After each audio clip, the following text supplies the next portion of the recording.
As always, pull up a chair and make yourself at home. They're waiting.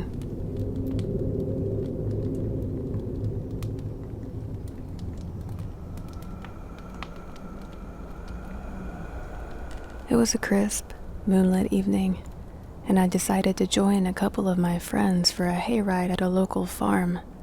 My friend said she was given a flyer for it and wanted the two of us to come along with her. When we arrived, we noticed how empty and remote the location was. It may seem a bit strange, but we just figured this must be their opening weekend, and maybe not many know about it yet. Soon enough, we climbed aboard the hay wagon, bundled in our warm clothes, and the old farmer, who introduced himself as Jed, fired up his tractor. As we ventured into the darkness of the farm, the wagon creaked and swayed.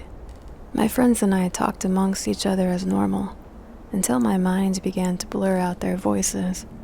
I felt an eerie sensation. Something wasn't right. I don't know how to describe it, I just felt off. Maybe it was the darkness of the night despite the moon, or the fact no one else showed up for this hayride. I glanced around a bit, soon shaking off the feeling as I tried not to spoil our fun. The wagon took the three of us deeper into the farm, the moon now high in the sky. It was when we began to pass by an old barn that things took a disturbing turn. As my eyes began to fixate more on this structure, I noticed a shadowy blur dart from within the tall fields and disappear right into the darkness of this large barn. The figure didn't strike me as ghostly or that of an animal. It was clearly a person. I felt my stomach sink a bit as I strained my eyes to focus even more. I couldn't help but notice that at this moment, the tractor started to go slower than it was already going. I spoke up to Jed about possibly seeing something, and then the tractor came to a complete stop. My friends looked at Jed, and then over at me.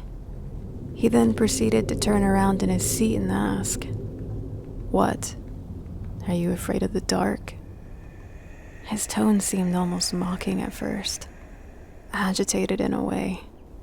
But then he sort of forced a chuckle as he turned back around and began driving again. "Oh, relax. I'm just kidding around," he went on to say. My friends had fallen silent, and we exchanged some distraught glances. I was trying to find ways to tell my friends what I saw in the field without making it obvious to the farmer that we were having hushed conversation behind his back.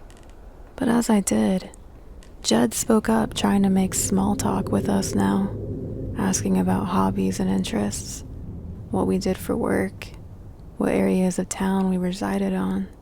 His attempts to engage with us cordially seemed like a facade now, nothing but a distraction, as if there was a malicious and sinister intent behind this supposed hayride.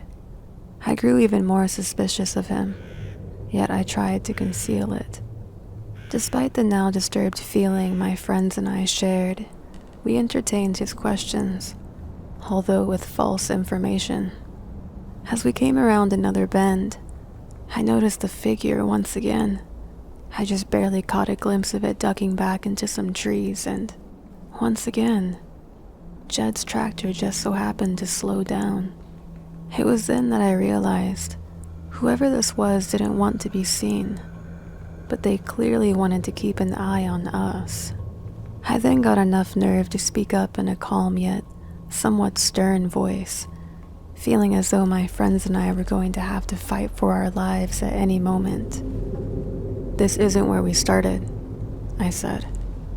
Jed didn't reply. He just let out a heavy sigh and gazed straight ahead, as if in a daze, as if contemplating if whatever this was worth it. He then picked up the speed on his tractor, more than the relaxed pace we were originally going. We practically tumbled down the rest of the road as he brought us to our drop-off spot. His face once again had an unmistakable irritation to it. "Everybody off," he said, as as he remained motionless in his seat. We scrambled to get off the wagon and hurriedly made our way back to the car. We had no idea if this was all just some sort of hoax or maybe foul play was afoot. I felt the need to research and give some type of report about the unsettling experience we all had, in hopes to maybe deter people from this attraction. But when I went to do so, I couldn't find anything anywhere about it. Nothing on hayrides ever being held on this isolated farm. When I asked my friend who handed her that flyer, she said she didn't know them, and she couldn't really recall. Some of the locals even said they never heard of this place doing anything for the fall season. I suddenly felt sick. Not sure what we escaped that night, or what any of that was to begin with. But it just goes to show that even the most seemingly harmless things can turn sinister.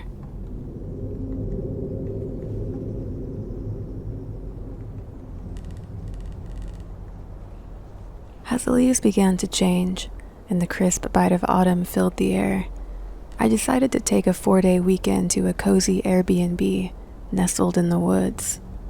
The listing boasted tranquility and seclusion, which was just what I needed after months of nonstop work in the busy city of New York.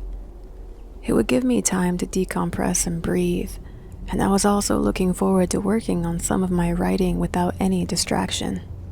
I arrived at the quaint cabin on a Thursday evening, and the golden hues of the surrounding trees painted a picture-perfect autumn scene. The host, a friendly man named Joseph, greeted me with a warm smile. We proceeded to walk inside so he could show me around and go over anything of importance. We then walked a short loop around the property, the leaves crunching beneath our feet as he told me a bit about the area, and when we got back, he handed me a set of keys along with his contact info if needed. I slowly began to settle in as I made something hot to drink to unwind. The next morning, I decided to explore the area.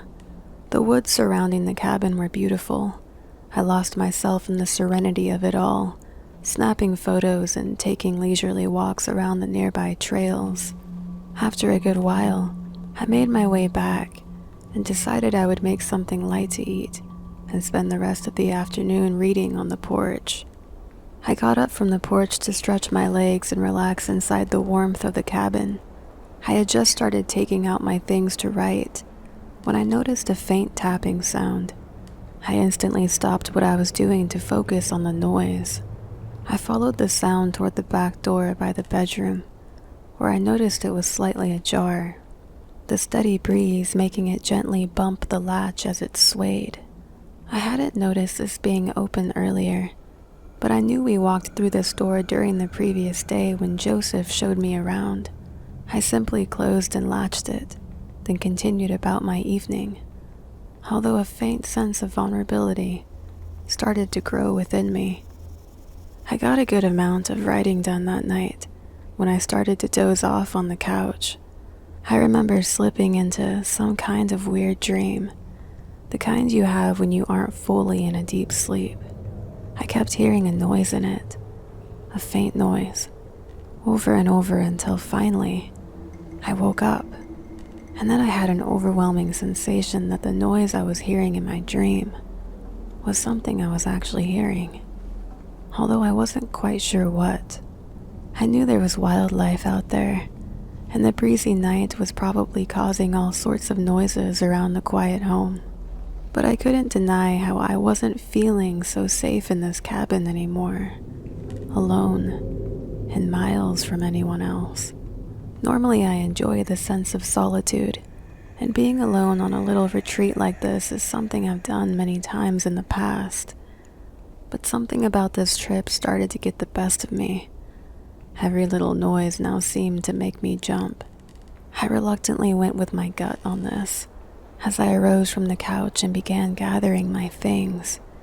Instead of staying the next 2 nights, I was going to inform Joseph that I needed to return home due to a personal emergency. That way I could spare him any upset over what I was truly feeling about the place. With it not being all too late in the night, I grabbed my phone to give him the call as I departed, but the next thing I would hear would be something that chilled my spine in a way words cannot describe. A vibration. The vibration from an incoming call which seemed to be coming from the closet in the bedroom. The bedroom I had just been in as I gathered my belongings. The bedroom I slept in my first night, and would have been sleeping in tonight. I felt as though my heart fell through the floor as I suddenly couldn't move. I was frozen in an overwhelming dread. Thoughts raced through my mind as I found the strength to lunge out the door and race to my car. I threw my things inside messily as I hopped in and instantly locked the doors. The engine kicked on, and I looked back toward the house, half expecting to see a silhouette closing in on me as I sped away. But there was nothing. I later made a report to the police, although no events took place to build anything from, and there was unfortunately no proof to my claims. Thankfully, nothing did happen, and I still have no idea what the intentions were. To watch me, to scare me, harm me, and I was so perplexed whether or not to leave a review on that listing. Would I have even been taken seriously? Or would I have just sounded like someone who had a bad day and was trying to ruin someone else's? I never heard a word back from the host, but I did notice my last 2 days had been refunded. I didn't know what to think. My mind was disheveled and I felt disoriented. And to this day, I still think back on it every time fall season rolls around. The host who came across as so helpful and comforting had turned my peaceful getaway into a complete nightmare.